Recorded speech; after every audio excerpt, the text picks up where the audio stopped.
سا کوئی نہیں ہے عقیدہ اپنا بس صدق و یقین تجھ سا کوئی نہیں تجھ سا کوئی نہیں اے رسول امین خاتم المرسلین بزم کونن پہلے سجائی گئی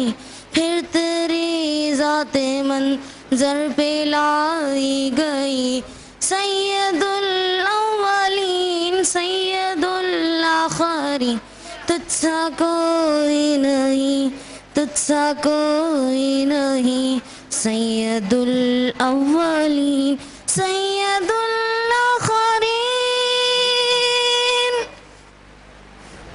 مصطفیٰ مجتبیٰ تیری مدح و ثنا میرے بس میں نہیں دسترس میں نہیں دل کو ہمت نہیں لب کو یارا نہیں تجھ سا کوئی نہیں تجھ سا کوئی نہیں مصطفیٰ مجتبیٰ تیری مدح و ثنا دل کو ہمت نہیں لب کو یارا نہیں اے رسول امین تجھ سا کوئی نہیں دست قدرت نے ایسا بنایا تجھے جملہ ہو صاف سے خود سجا یا تجھے اے ازل کے ہنسی اے ابد کے ہنسی ڈھونڈتی ہے تجھے میری جان ہنسی السلام علیکم السلام علیکم ورحمۃ اللہ وبرکاتہ.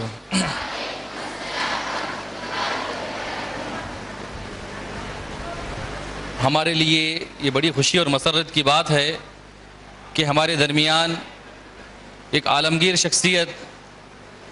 جو قابل تعارف نہیں ہے بلکہ دین سے تھوڑا سا بھی شغف رکھنے والا تھوڑا سا بھی لگاؤ رکھنے والا شیخ کے نام سے ضرور جو ہے واقف ہوگا. فضیلت الشیخ کا نام ہے فضیلت الشیخ مولانا ظفر الحسن سلفی مدنی حفظہ اللہ. آپ فی الوقت اور ایک عرصے سے مرکز الدعوہ دبئی کی جانب سے دعوتی کام آپ انجام دیتے ہیں اور ہندوستان کے کئی چھوٹے بڑے گاؤں میں ہر سال آپ کی وعظ و نصیحت ہوتی ہے, آپ کے بیانات و خطابات ہوتے ہیں. الحمدللہ آپ لوگ اچھی طرح واقف ہیں کہ شیخ محترم چینل پیس ٹی وی میں بھی خطاب فرماتے ہیں. یقیناً آپ کا انداز بہت ہی متاثرانہ ہے, بہت ہی فصیح اور بلیغ ترین جملوں کو بڑے آسان اسلوب میں آپ جو ہے بیان کرتے ہیں. دین کی باتوں کو آپ ایسے سیدھے سادے انداز میں بیان کرتے ہیں کہ چھوٹی سمجھ رکھنے والا ایک عام مسلمان بھی اس کو سمجھ سکتا ہے. الغرض یہ مختصر کلمات میں نے شیخ مصطفی کے بارے میں بتائے. اللہ تعالیٰ آپ سے مزید دین کا کام لیتا رہے, اللہ تعالیٰ مزید آپ کا نام جو ہے روشن کرے. ابھی میں بغیر کسی تاخیر کے پورے ادب و احترام کے ساتھ فضیلت الشیخ مولانا ظفر الحسن سلفی مدنی کو دعوت دیتا ہوں کہ وہ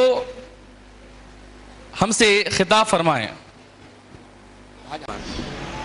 بسم اللہ الرحمن الرحیم. السلام علیکم ورحمۃ اللہ وبرکاتہ. ان الحمد للہ نحمده ونستعينه ونستغفره ونعوذ بالله من شرور أنفسنا ومن سيئات أعمالنا من يهده الله فلا مضل له ومن يضلل فلا هادي له وأشهد أن لا إله إلا الله وأشهد أن محمدا عبده ورسوله إن الحمد لله نحمده ونستعينه ونستغفره ونعوذ بالله من شرور أنفسنا ومن سيئات أعمالنا من يهده الله فلا مضل له ومن يضلله فلا هادي له وأشهد أن لا إله إلا الله وأشهد أن محمدا عبده ورسوله يا أيها الذين آمنوا اتقوا الله حق تقاته ولا تموتن إلا وأنتم مسلمون يا أيها الناس اتقوا ربكم الذي خلقكم من نفس واحدة وخلق منها زوجها وبث منهما رجالا كثيرا ونساء واتقوا الله الذي تساءلون به والأرحام إن الله كان عليكم رقيبا يا أيها سديدا يصلح لكم أعمالكم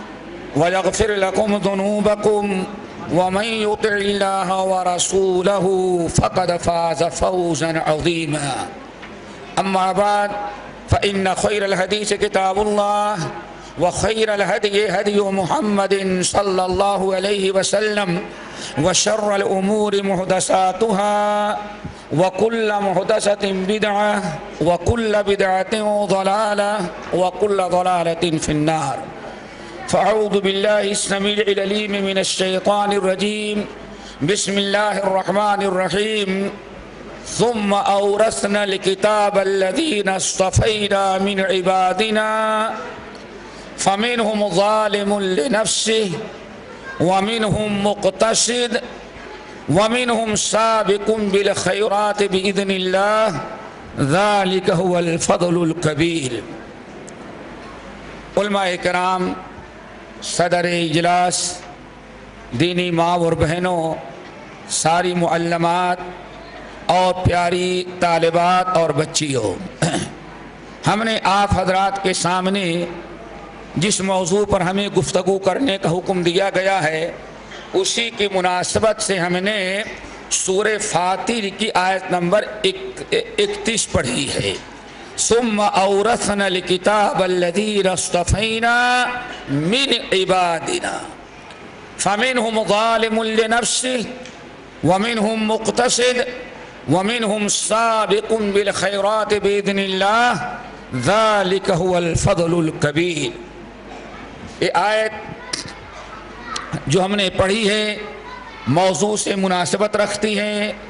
اس محفل کے عین مطابق بس اس کو سمجھنے کی ضرورت، اور اسی آیت کی روشنی میں ہم باتیں کریں گے۔ اللہ تعالی ہم سب کو عمل کی توفیق نصیب فرمائے۔ اللہ رب العالمین نے فرمایا ثم اورثنا الکتاب، پھر ہم نے اس کتاب قرآن کا وارث بنا دیا۔ آپ ہماری طالبات جانتی ہیں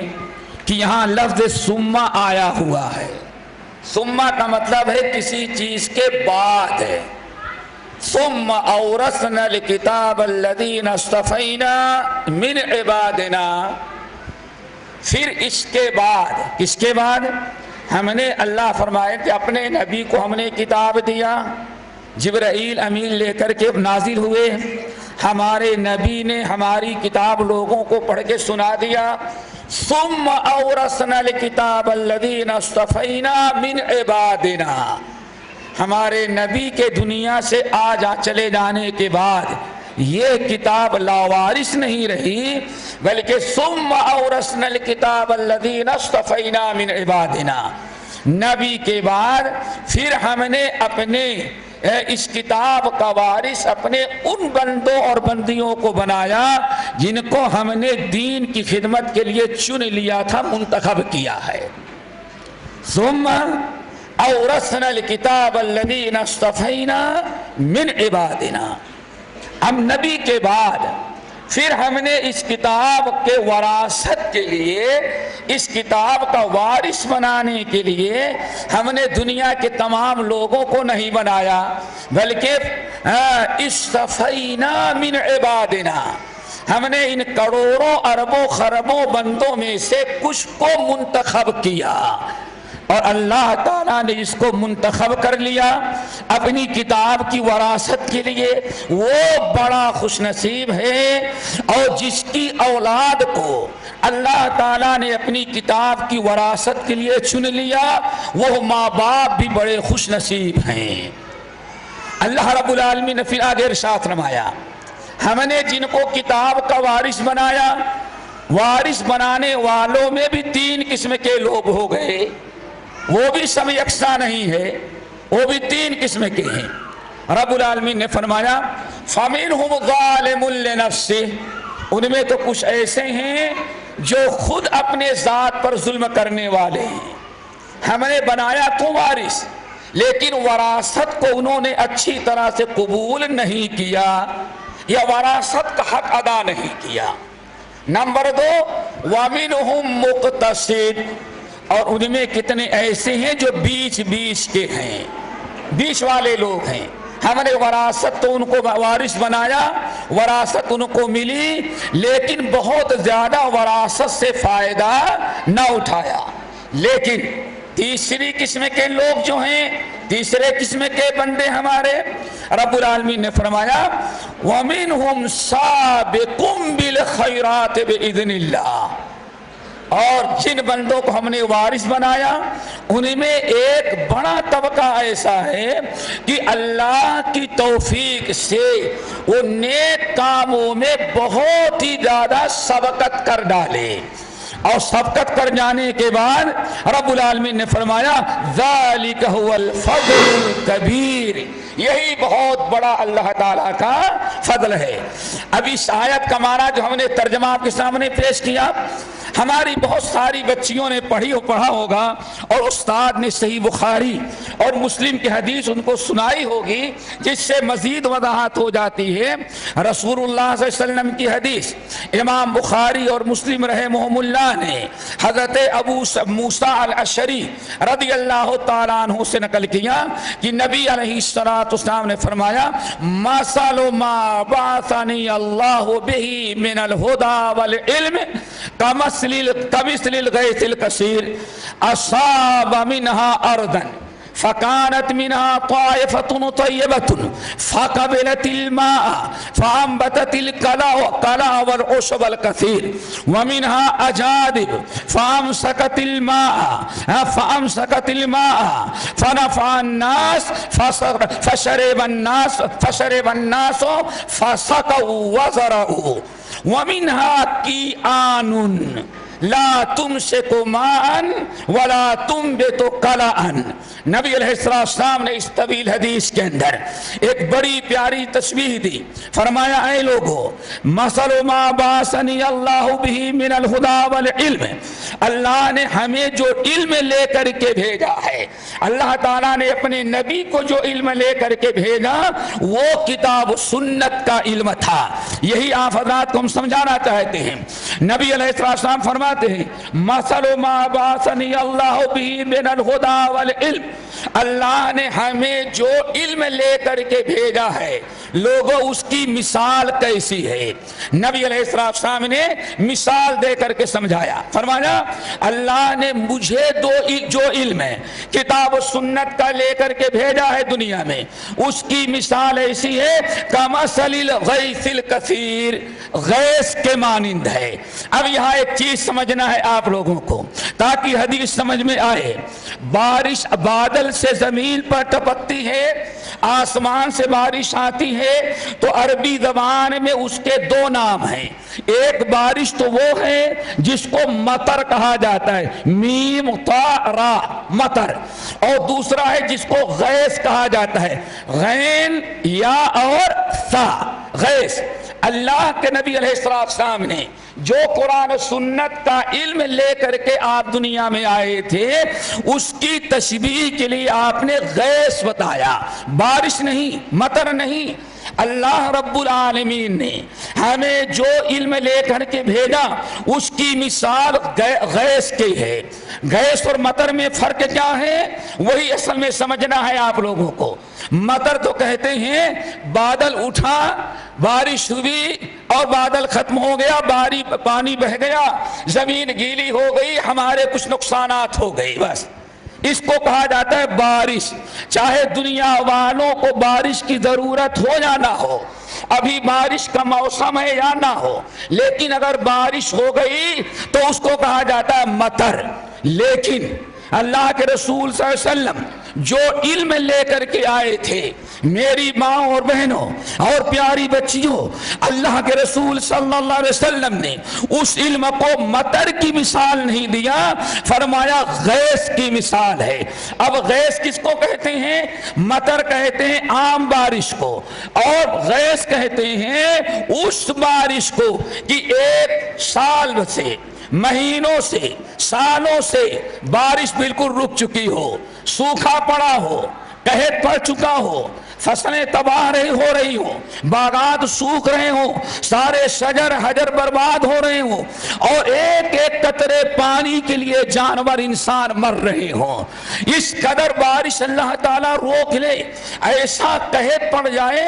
ایسی بارش دنیا اللہ روک لے کہ انسان اور حیوان اور ساری مخلوقات اب موت کا انتظار کر رہی ہو، زندگی سے مایوس ہو چکی ہو. کسان اپنی کھیتی سے مایوس ہے، انسان اپنی جان سے مایوس ہے، وہ جانور والا اپنے جانوروں سے مایوس ہے. کیوں؟ اب اس نے سمجھ لیا کہ اب بارش نہیں ہو رہی ہے، اس لیے پیاس کے مارے سارے جانور بھی مریں گے، ہمارے سارے بیوی بچے آل اور اولاد بھی تباہ و برباد ہو جائیں گے. جب چاروں طرف سے انسان مایوس ہو جائے، انسان کو سب سے زیادہ جان بچانے کے لیے پانی کی ضرورت ہو، اس بارش کو کہا جاتا ہے غیث. یہ ہے میرے بہنوں غیث، اس کو کہا جاتا ہے غیث. کمثل الغیث، جیسے کہ رب العالمین نے فرمایا